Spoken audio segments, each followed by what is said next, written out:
जय हिंद बच्चों। आज हम लोग एसएसटी की क्लास में कॉम्पिटिटिव बैच में आज हम लोग हिस्ट्री पढ़ने वाले हैं। और हिस्ट्री में आज पढ़ने वाले हैं कि इतिहास क्या है, इतिहास कितने प्रकार के होते हैं और इतिहास के पूरे कालखंडों की कहानी सुनने वाले हैं। आप अपनी कॉपी कलम लेके तैयार हो जाइए और इसको ध्यान से पढ़ेंगे। ऐसे हर एक कॉम्पिटिटिव क्लास में भी काम आएगा। और जो बच्चे जूनियर क्लास से लेके इंटर तक जो बच्चे पढ़ते हैं उनके लिए भी मोस्ट इम्पोर्टेंट वीडियो है। इतिहास क्या है, इतिहास के बारे में सारी चीजें आपको स्टेप बाय स्टेप समझाई जा रही है और बताई जा रही है। आप सभी बच्चे इसको ध्यान से देखें और वीडियो को शेयर करने की कोशिश करें। देखिए, इतिहास के जो जनक है हेरोडोटस है। हेरोडोटस, आपको हेरोडोटस का एक अलग से इसका वीडियो दिया जाएगा कि हेरोडोटस कौन थे, ये कहाँ के थे, हेरोडोटस कौन थे, कहाँ के थे। ठीक है, इन्होंने जो किताबें इतिहास लिखी, इतिहास के इनको जनक क्यों माना जाता है, ये सारी चीजें भी आपको स्टेप बाय स्टेप बताई जाएगी आपको। ठीक है, हेरोडोटस के बारे में एक वीडियो आपको दिया जाएगा और उसके बारे में बताई जाएगी कि हेरोडोटस कौन थे, इनको इतिहास का जनक क्यों माना जाता है। ठीक है ना बाबू, सारी चीज बताई जाएगी, कहाँ के थे। अब बात करते हैं इतिहास। देखिए, बीती हुई बातों को जो हम लोग याद करते हैं ना, हम लोग उसको इतिहास कहते हैं। जो बीती हुई बातों को याद करते हैं उसको हम लोग क्या बोलते हैं, इतिहास कहते हैं। यानी आज से बहुत साल प्राचीन जो हम लोग पढ़ चुके हैं, हमारे प्राचीन जो पूर्वज जो रहते थे, आदि मानव जो जंगलों में रहते थे ना जी, वो कैसे रहते थे, वो अपना जीवन यापन कैसे करते थे, राजा महाराजाओं की कहानी, ये सारी चीजें हम लोग को इसमें ध्यान से उसको पढ़ना है और समझना है। चलिए देखते हैं। इस इतिहास को 3 भागों में बांटा गया है, प्राक ऐतिहासिक काल, आधे ऐतिहासिक काल और ऐतिहासिक काल। तो सबसे पहले पढ़ेंगे प्राक ऐतिहासिक काल क्या होता है। देखिए, प्राक ऐतिहासिक काल को पाषाण काल भी कहते हैं। पाषाण काल का मतलब जानते हैं क्या होता है, पत्थरों का युग होता है, जहाँ पे पत्थरों पे लोग सोते थे, पत्थरों पे रहते थे। ठीक है ना, पत्थरों की गुफाओं में रहते थे, पत्थरों का बड़े बड़े हथियार औजार बना के जानवरों से अपनी सुरक्षा करते थे या उन पे हमला करते थे। इसी को बोलते हैं पाषाण काल बोलते हैं। ठीक है ना, पाषाण काल। इस काल में लिपि प्लस लेखन कला नहीं थी, मतलब इस काल में लिखने की कला नहीं थी, ये सब कला नहीं थी। समझिए कि इस समय के लोग जो होते थे पूरे एकदम जानवर होते थे, जानवर जैसे नहीं होते, माने आदिमानव एक प्रकार के जानवर होते थे ये। ठीक है, भारत में सर्वप्रथम 1863 ईस्वी में रॉबर्ट ब्रूस फुट ने पाषाण काल की खोज की थी। यानी पाषाण काल की खोज किसने की थी, ये आपके एग्जाम में मोस्ट इंपोर्टेंट क्वेश्चन पूछेगा कि भारत में सर्वप्रथम 1863 ईस्वी में रॉबर्ट ब्रूस फुट ने पाषाण काल की खोज किया। पूछेंगे ये कौन थे। अरे भारत उस समय क्या था, गुलाम था। किसके गुलाम थे, अंग्रेजों के गुलाम। भारत आजाद कब हुआ, 15 अगस्त 1947 को हमारा देश स्वतंत्र हुआ ना जी। और गणतंत्र कब हुआ, 26 जनवरी 1950 को। अब भारत में क्रांति की लहर दौड़ी कब, 1857 को। 1857 का विद्रोह, सैनिक विद्रोह, पता है ना, सैनिक विद्रोह मंगल पांडे के नेतृत्व में सैनिक विद्रोह जो हुआ था, जो गाय और सुअर की जो चर्बी होती थी कारतूस में जी, 1857। तो समझिए उस समय हम लोग गुलामी थे, तो गुलाम अंग्रेजों के थे। तो ये कौन है, अंग्रेजे ने भाई। भारत में उस समय ये राजा बन के हम लोग के देश में बैठे हुए थे ये। तो रॉबर्ट ब्रूस फुट ने पाषाण काल की क्या की थी, खोज की थी, याद रखिएगा। इस पाषाण काल को तो समझ में आ चुका। प्राक ऐतिहासिक काल, प्राक ऐतिहासिक काल का मतलब पाषाण काल कहते हैं। इसका मतलब पाषाण काल, पाषाण काल का मतलब क्या होता है, पत्थरों का युग, जहां पत्थरों के पास, पत्थरों के किनारे लोग रहते थे, पत्थरों पे सोते थे, पत्थरों के बड़े बड़े हथियार औजार बना के जानवरों से अपनी सुरक्षा करते थे। ऐसे भी याद हो गया होगा सब किसी को। ठीक है, अब ये पाषाण काल को रॉबर्ट ब्रूस फुट ने क्या किया था, इसको 3 भागों में बांटा, समझने के आधार पे, मतलब समझने या समझाने के आधार पे इसको 3 कालखंडों में बांटा। एक का नाम आता है पूरा पाषाण काल, मध्य पाषाण काल और नौ पाषाण काल। नौ पाषाण काल, तो पाषाण काल को 3 भागों में बांटा गया। लेकिन ऐसे देखा जाता है तो प्राक ऐतिहासिक काल को 2 भागों में बांटा गया। एक आता है पाषाण काल, एक आता है ताम्रकाल। एक आता है पाषाण काल, एक आता है ताम्रकाल। ठीक है, अब हम लोग सबसे पहले पढ़ेंगे पाषाण काल के बारे में। जब पाषाण काल पढ़ लेंगे तो ताम्रकाल के बारे में अच्छे से पढ़ेंगे। ठीक है ना जी, तब पाषाण काल पे आते हैं। तो पाषाण काल को 3 भागों में आया, पूरा पाषाण काल, मध्य पाषाण काल, नौ पाषाण काल। तो हम लोग पढ़ेंगे पूरा पाषाण काल क्या था। ठीक है, इसके बारे में पूरा ध्यान देंगे हम लोग अच्छे से। देखिए, इतिहास का प्रारंभिक समय था ये। इतिहास मतलब जो प्राचीन काल की जो बातें हो रही है उस समय का प्रारंभिक इतिहास था। ये एग्जाम में पूछ देगा आपका प्रारंभिक इतिहास किसको माना जाता है, तो किसको मानते हैं? पूरा पाषाण काल को। पूरा पाषाण काल को प्रारंभिक इतिहास माना जाता है, याद रखना। इसका प्रारंभिक समय 20 लाख ईसा पूर्व से 12,000 ईसा पूर्व माना जाता है। यानी ईसा मसीह के जन्म से 20 लाख वर्ष पूर्व से लेके और 12,000 ईसा पूर्व तक माना। ये लगभग है, एक्यूरेट नहीं है, ये लगभग बताई जा रही है, लगभग बताई जा रही है, ठीक है ना जी, लगभग बताई जा रही है। इस समय को आदि मानव कहते, मतलब इस समय जो लोग रहते थे ना, उस समय को लोग को आदि मानव कहा जाता था। शॉर्ट भाषा में इसको लिखे समझाया जा रहा है आपको। पत्थर से बड़े बड़े हथियारों पे शिकार करते थे। अरे पाषाण काल में पत्थर से हथियार करेंगे जी। खोज जो था इन लोगों ने आग का खोज कर ली थी। एग्जाम में पूछ देगा आग की खोज किस काल में हुई थी? पूरा पाषाण काल में। कब? पूरा पाषाण काल में हुई थी। समझ में आ गया कि इस समय के लोग किस तरह होते थे? आदि मानव होते थे। क्या होते थे? आदि मानव होते थे। और खाना बदोश होते थे। क्या होते थे? खाना बदोश। खाना बदोश का मतलब क्या होता है कि एक जगह से दूसरी जगह भोजन की तलाश में क्या करते थे? भटकते रहते थे। एक जगह से दूसरी जगह भोजन की तलाश में क्या करते थे? भटकते रहते थे। आया समझ में? भटकते रहते थे। तो यहाँ पे लिखा भी गया इस समय के लोग खाना बदोश होते थे। भोजन की तलाश में एक जगह से दूसरी जगह ये जाते थे, भटकते रहते थे, भटकते रहते थे। चित्रकारी खोज भीमबेटका गुफा में। मध्य प्रदेश में एक गुफा है भीमबेटका। मध्य प्रदेश में एक गुफा है भीमबेटका। उसमें देखा क्या गया कि उसमें कुछ ऐसी चित्रकारी की गई है जो पूरा पाषाण काल के समय की प्रतीत नजर आती है। तो भीमबेटका गुफा जो है ना मध्य प्रदेश में, वहां जब मैंने रिसर्च किया गया, इतिहासकारों ने जब वहां पर जाकर देखा तो उनको ऐसा आभास हुआ कि ये जो चित्रकारी की गई है, पेंटिंग वाली चित्रकारी मतलब पत्थरों पे निशान बनाया गया है, कोई कोई चीज का निशान बनाया, ये पूरे पाषाण काल के समय का है। तो पूरा पाषाण काल का कहानी यहाँ पे क्या हो गया? समाप्त हो गया। पूरा पाषाण काल में किस चीज की खोज हुई थी? आग की खोज। इस समय के लोग क्या करते थे? तो खाना बदोश होते थे, एक जगह से दूसरी जगह जाते। पूरा क्या थे? आदि मानव थे। पूरा क्या थे? आदि मानव थे। समझ में आ रहा ना जी? कहाँ रहते थे? पत्थरों के रहते थे, पत्थरों की गुफा में रहते थे। किस चीज का हथियार बनाते थे? पत्थरों का हथियार बनाते थे। समझ, बड़े बड़े पत्थरों का हथियार बना के जानवरों से अपनी सुरक्षा करते थे। समझ में आ गया? इस समय के लोग कच्चे मांस खाते थे। कैसे खाते थे? कच्चे। आग की खोज बाद में ना हुई।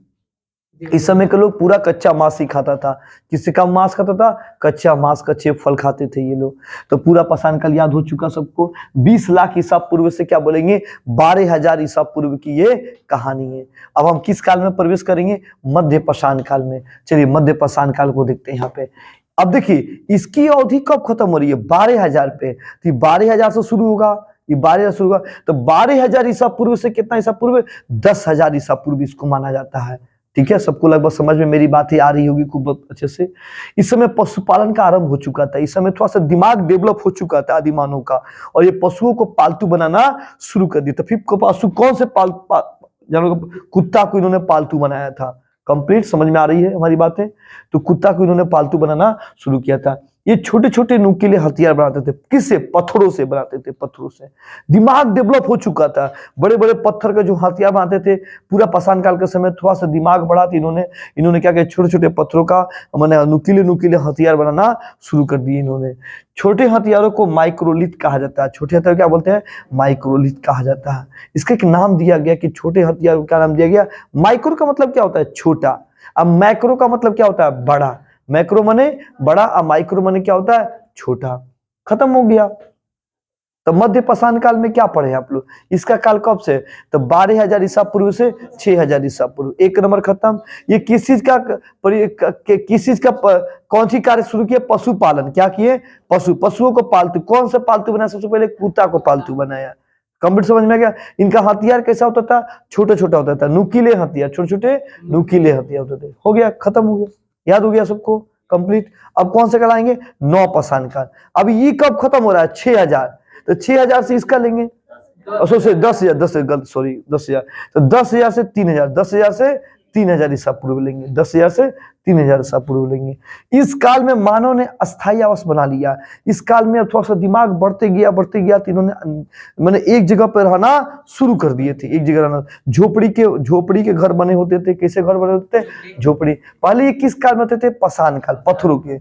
अब थोड़ा अस्थायी रहने लगा। अस्थायी मतलब थोड़ा सा दिमाग बढ़ने लगा, इनका दिमाग विकसित करने लगा। अब पत्थरों पे ही समझिए कि एक तरह का अभी रहते थे ये। कृषि आरंभ हो गया। इस समय का कार्य क्या किए थे? खेती करना ये शुरू कर चुके थे। पशुपालन भी शुरू हो चुका था। ऊपर से आएगा, ये भी आएगा। और इस समय खोज किया गया था। किसी से खोज? पहिए का खोज किया गया था। किस चीज का खोज? पहिए का। चक्का जिसको बोलते हैं, चक्का की खोज। चक्का की खोज करने का मतलब क्या था कि उस पर जानवरों को रख देते थे और उसको ढकेलते हुए उसको ले जाते थे। जो जानवर की शिकार करते थे उसको, उनको ले जाने में कई कठिनाइयां होती थी, तो इन्होंने पहिया का खोज कर दिया था। तो हम लोगों ने क्या पढ़ा? पूरा पाषाण काल, मध्य पाषाण काल और नौ पाषाण काल कंप्लीट समझ में आया। अब हम लोग नौ पाषाण काल खत्म कर चुके हैं। अब हम लोगों को कौन से काल पढ़ना? तो हम लोग ने प्राक ऐतिहासिक काल को दो भागों में बांटा था। एक पाषाण काल, एक कौन सा काल? ताम्रकाल। अब ताम्र मतलब होता है तांबा का युग। कौन सा युग? तांबा का युग। यानी इस समय तांबा का काल कार्यक्रम शुरू हो चुका था। तांबा का जो कार्यक्रम था वो शुरू हो चुका था। रुकिए, तो हम लोग ताम्रकाल पढ़ने वाले हैं। ताम्रकाल को देखेंगे कि ताम्रकाल में क्या क्या चीजें बताई गई। देखिए ध्यान से, ताम्रकाल नौ पाषाण काल के आखिरी समय में ही ताम्र पाषाण युग शुरू हो गया था। जैसे नौ पाषाण काल खत्म हो गया था, उसी समय तांबा का युग शुरू हो चुका था, ताम्रकाल। इस समय की खोज क्या थी? तांबे की खोज थी। पत्थर के साथ तांबे के उपकरणों का भी प्रयोग शुरू हो चुका था। तांबे का उपकरणों का प्रयोग शुरू कर, इस समय खेती की गई थी। किस चीज की खेती? जौ और गेहूं की खेती की गई थी। बस यही सब मेन इंपॉर्टेंट है। यही सब सवाल पूछेगा। गेहूं की खेती कब हुई? नाव की खेती कब हुई? समझ, चक्का की खोज खेती कब हुई? खेती करे, चक्का की खोज कब हुई? नाव की खोज कब हुई? कौन से जानवर को पालतू बनाया गया? किस काल में बनाया गया? उसका समय कितना था? ये सारी चीजें यही आपके ऑब्जेक्टिव क्वेश्चन है। आपके समझ में आ रहा ना? इसको बहुत ध्यान से इसको स्टडी करेंगे, पढ़ेंगे हम लोग, उसको बार बार देखेंगे तो ये सारी चीजें दिमाग में कंप्यूटर की तरह सेट हो जाएगा। और जब बार बार इसको टेस्ट देंगे ना, वो ऐसे याद हो जाएगा आपको कंप्यूटर। आगे देखते हैं। तो ये हम लोग का पाषाण काल का कहानी क्या हो गया? खत्म। तब प्राक ऐतिहासिक काल हम लोग का प्राक ऐतिहासिक कौ भाग बांटा गया? दो भागों में। कौन कौन? पाषाण काल और ताम्रकाल। फिर पाषाण काल कितने भागों में बांटा गया? 3 भागों में। पूरा पाषाण काल, मध्य पाषाण काल और नौ पाषाण काल। फिर खत्म हो गया, तब फिर कौन सा काल आया? जल्दी बताओ जल्दी। हाँ, ताम्रकाल खत्म हो गया। अब आद्य ऐतिहासिक काल क्या आया था? आद्य ऐतिहासिक काल। और आज आद्य ऐतिहासिक काल के बारे में देखेंगे। इसमें क्या क्या आ रहा है। जैसे कि प्राक ऐतिहासिक को बांटा गया ना जी 2 भागों में। कौन कौन? पाषाण काल और ताम्रकाल। अब पाषाण कितने भागों में बांटा गया? 3 भागों में।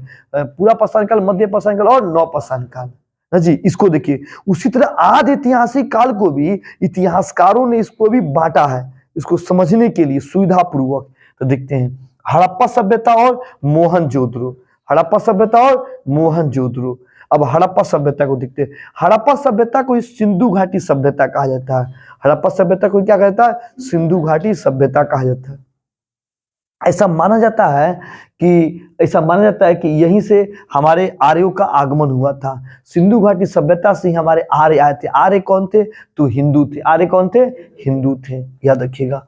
तो आगे इस तरह का मिलेगा बहुत सारी चीजें। तो हड़प्पा सभ्यता या सिंधु घाटी सभ्यता के नाम से जानते हैं। अब सुनिए, सिंधु घाटी सभ्यता में कौन कौन सी सभ्यता आया? सिंधु घाटी सभ्यता में कौन कौन सी सभ्यता आया? तो देखते हैं। हड़प्पा सभ्यता, मोहनजोदड़ो, चुन्हादरो, रोपड़, कालीबंगा, धौलीवीरा, सुरकोटदा। फिर एक यहां लिखा गया लोथल और वैदिक सभ्यता। यानी कहने का मतलब कि सिंधु घाटी सभ्यता में कौन कौन सी सभ्यता आया? तो देखिए 1 2 3 4 5 6 7 8 1 9 तरह की सभ्यताओं का विकास हुआ था। कितने तरह की? 9 तरह की सभ्यताओं का विकास हुआ था। समझ में आ गया? और हम लोग को एक एक करके ये पढ़ना है कि हड़प्पा सभ्यता में क्या, कैसे लोग रहते थे, कैसे घर बने होते थे, क्या चीज की खेती करते थे, कैसे बिजनेस करते थे, क्या बिजनेस व्यापार करते थे, इनकी नाली कैसे बनी थी, इनके ईंटें, इनके घर की बनावट कैसी थी। आया समझ में? इस सब के बारे में पढ़ना है। ठीक है ना, आगे मिलेगा। फिर इसके बाद आगे बढ़ते हैं तो सबसे लास्ट में कौन है, वैदिक सभ्यता।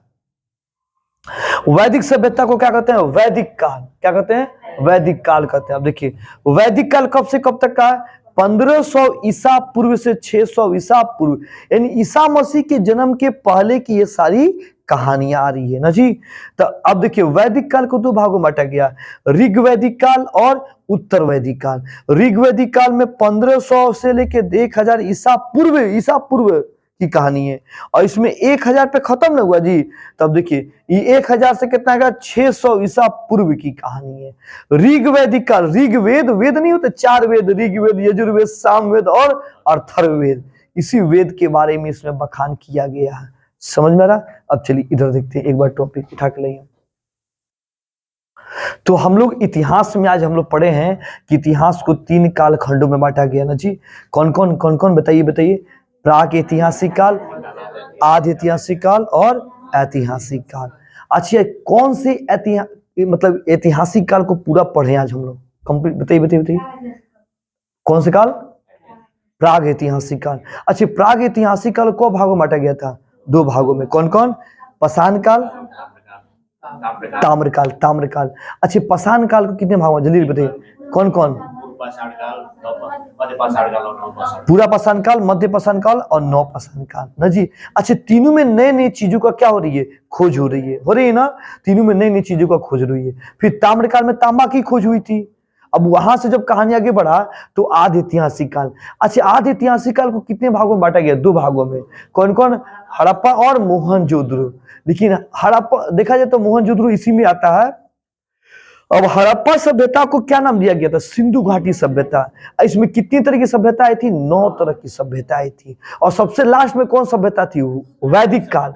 वैदिक सभ्यता मतलब वैदिक काल। यहीं से हमारा ऋग्वेद, यजुर्वेद, सामवेद, अथर्ववेद की कहानी शुरू हुई थी। और यहीं से हमारे क्या बोलते हैं कि मतलब रामायण काल, महाभारत काल, पुराण काल, महापुराण, विष्णु पुराण, तो कौन पुराण यहीं से आना शुरू हो गया था। तो ये हम लोग जो अभी इतिहास की क्लासें किए कंप्लीट रूप से हम लोग जो पढ़े हैं, आपको आज ये कंठस्थ याद करके पहुंचना है। और हम लोग कल की क्लास में प्रवेश करेंगे आधि ऐतिहासिक काल। एक एक दिन में एक एक टॉपिक मिलेगा, क्योंकि देखिए लिखने वाला सिस्टम नहीं है कि लिख लिए हो गया। जब तक इसको हम याद नहीं करेंगे तब तक ये हमारे दिमाग पे बैठेगा नहीं। तो आज की क्लास ये खत्म, कल की क्लास में ये खत्म, अगले क्लास में ये खत्म। इस तरह से 3 दिन में 3 ये टॉपिक, ये कहानी खत्म। क्लियर, आगे बढ़ते हैं। जय हिंद सभी बच्चों को। जो बच्चे इस वीडियो को देखें अधिक से अधिक शेयर करें और सब्सक्राइब करें।